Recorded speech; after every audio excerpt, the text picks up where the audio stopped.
ನಮಸ್ಕಾರ ಸ್ನೇಹಿತರೆ.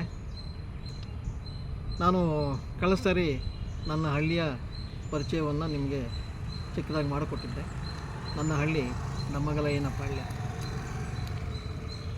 ಅಗ್ರಹಾರ ಮತ್ತು ಕೊರಟಗೆರೆಯ ಎರಡರ ಮಧ್ಯೆ ಇರುವಂಥ ಒಂದು ಸಣ್ಣ ಹಳ್ಳಿ. ಇವತ್ತಿಗೂ ಅಲ್ಲಿ ಬಸ್ಸುಗಳಿಲ್ಲ. ಈಗ ನನ್ನ ಬದುಕಿನ ತಿರುವಿಗೆ ಕಾರಣವಾದಂಥ ಒಂದು ನೆನಪಿನ ತುಣುಕನ್ನು ನಿಮ್ಮ ಹತ್ರ ಹಂಚಿಕೊಳ್ತಾ ಇದ್ದೀನಿ. ಈ ಹಳ್ಳಿ ಅಂದಮೇಲೆ ಸಾಕಷ್ಟು ಸ್ಕೂಲ್ಗೆ ಹೋಗ್ತಾಯಿದ್ರೂ ಕೆಲಸಗಳಿರುತ್ತೆ. ಸೋಂಬೇರಿ ಆಗಿರೋದಕ್ಕೆ ಯಾವ ಹಳ್ಳಿ ಮಕ್ಕಳಿಗೂ ಸಾಧ್ಯ ಇಲ್ಲ. ಆಗ ಈಗಿನ ಕಥೆ ನಾನು ಹೇಳ್ತಾ ಇಲ್ಲ, ನನ್ನ ಬಾಲ್ಯದ ದಿನಗಳಿಂದ ನಾನು ಹೇಳ್ತಾ ಇದ್ದೀನಿ. ಈಗ ಎಲ್ಲರೂ ಸೋಂಬೇರಿಗಳೇ ಆಗಿರ್ತಾರೆ, ಅರ್ಧಕ್ಕರ್ಧ ಜನ ಸೋಂಬೇರಿಗಳಾಗಿರ್ತಾರೆ. ಇನ್ನು ಕೆಲವರು ಕೆಲಸ ಮಾಡಲೇಬೇಕಾದ ಅನಿವಾರ್ಯತೆ ಇರುತ್ತೆ, ಮಾಡ್ತಾಯಿರ್ತಾರೆ. ಆಗ ನಾವು ಸ್ಕೂಲ್ಗೆ ಹೋಗಬೇಕು, ಸ್ಕೂಲಿಂದ ಬರಬೇಕು, ಸ್ಕೂಲಿಂದ ಬಂದ ತಕ್ಷಣ ದನ ಹೊಡ್ಕೊಂಡು ಹೋಗಬೇಕು, ಹುಲ್ಲು ತರಬೇಕು, ಸೌದೆ ತರಬೇಕು, ಈ ಥರದ್ದು ಹಲವಾರು ಕೆಲಸಗಳು ಇದ್ದೇ ಇರ್ತಿದ್ವು. ಮಾಡಲೇಬೇಕಾದ ಅನಿವಾರ್ಯತೆಗಳಿತ್ತು.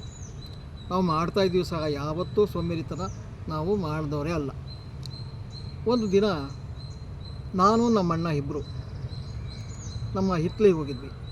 ಹುಲ್ಲಿನ ಬವಣೆ ಇದ್ದಂಥ, ಸೌದೆಗಳನ್ನು ಹಾಕಿದ್ದಂಥ ಒಂದು ಜಾಗ ಅದು ಹಿತ್ತಲು. ಒಂದು ನಮ್ಮೂರ ಹತ್ರ ಒಂದು ಗುಡ್ಡ ಇದೆ ಅಂತ ನಾನು ಹೇಳಿದ್ದೆ ನಿಮಗೆ. ಆ ಗುಡ್ಡದಲ್ಲಿ ಆ ಇತ್ತು ನಮ್ಮದು ಒಂದು ಸಣ್ಣ ಜಾಗ ಅದು.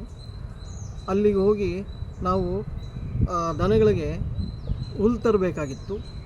ಆ ಕೆಲಸವನ್ನು ಹುಲ್ಲು ತರಬೇಕು ಮತ್ತು ಸೌದೆ ತರಬೇಕು. ಹಾಗೆ ಇಬ್ಬರು ಹೋಗಿ ಆ ಹುಲ್ಲನ್ನ ಹಿರಿದು ಮೂಟೆ ಕಟ್ಟಿ ತರುವಂಥ ಜಾಗ.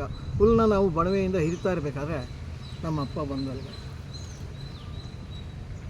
ಬಂದು ನಾವಿಬ್ಬರನ್ನು ಎರಡು ಕೈಯಿಂದನೂ ಆ ಕಡೆ ಈ ಕಡೆ ಇಬ್ಬರನ್ನು ಅಪ್ಕೊಂಡು ಅಳಕ್ಕೆ ಶುರು ಮಾಡಿದ್ರು. ನಮಗೆ ಏನೂ ಗೊತ್ತಾಗಲಿಲ್ಲ. ನಮಗೆ ನಾನಿನ್ನೂ 3ನೇ ಕ್ಲಾಸ್ ಓದ್ತಿದ್ದಂಥವನು, ನಮ್ಮಣ್ಣ 4ನೇ ಕ್ಲಾಸೋ 5ನೇ ಕ್ಲಾಸೋ ಓದ್ತಿದ್ದ. ನಮಗೆ ಏನೂ ಅರ್ಥ ಆಗಲಿಲ್ಲ, ಯಾಕೆ ಕಳ್ತಾ ಇದ್ದಾರೆ ಅಂತ. ನಾವು ಸುಮ್ಮನೆ ಇದ್ವಿ, ಸುಮ್ಮನೆ ನೋಡ್ತಾಯಿದ್ವಿ. ನಮಗೆ ಅಳುವು ಬರ್ತಾಯಿತ್ತು, ಆದರೆ ನಾವು ಅಳ್ತಿರ್ಲಿಲ್ಲ ಅಷ್ಟೇ. ಆಮೇಲೆ ಸ್ವಲ್ಪ ಹೊತ್ತಾದಮೇಲೆ ನಿಮ್ಮ ತಲೆ ಮೇಲೆ ನಾನು ಚಪ್ಪಡಿ ಎಳೆದ್ಬಿಟ್ಟೆ ಕಣಪ್ಪ ಅಂತ ಇನ್ನೂ ಅಳಕ್ಕೆ ಶುರು ಮಾಡಿದೆ. ನಮಗೆ ಏನೂ ಗೊತ್ತಾಗಲಿಲ್ಲ. ಕೊನೆಗೆ ನಮ್ಮ ಕಣ್ಣಲ್ಲೂ ನೀರು ಬಂತು. ಆಮೇಲೆ ಸ್ವಲ್ಪ ಹೊತ್ತಾದಮೇಲೆ ಹುಲ್ಲನ್ನು ತೊಗೊಂಡು ಹೊರ ಕಟ್ಕೊಂಡು ಅಪ್ಪನ ಜೊತೆಲೇ ನಾವು ಮನೆಗೆ ಬಂದ್ವಿ. ಆದರೆ ಅವತ್ತಿನ ಆ ಘಟನೆ ನಾವು ಊರು ಬಿಡೋದಕ್ಕೆ ಒಂದು ಕಾರಣ ಆಯಿತು. ಅದರ ಮುನ್ಸೂಚನೆ ಅಂತ ನನಗೀಗ ಅರ್ಥ ಆಯಿತು. ಅವಾಗಂತೂ ಏನೂ ಅರ್ಥ ಆಗಿರಲಿಲ್ಲ, ನಾನು ಹುಡುಗ ಆಗಿದ್ದರಿಂದ. ಅದು ನಾವು ಹಳ್ಳಿಯನ್ನು ಬಿಡುವ ಮುನ್ಸೂಚನೆಯ ಘಟನೆಯಾಗಿತ್ತು. ನಮಸ್ಕಾರ.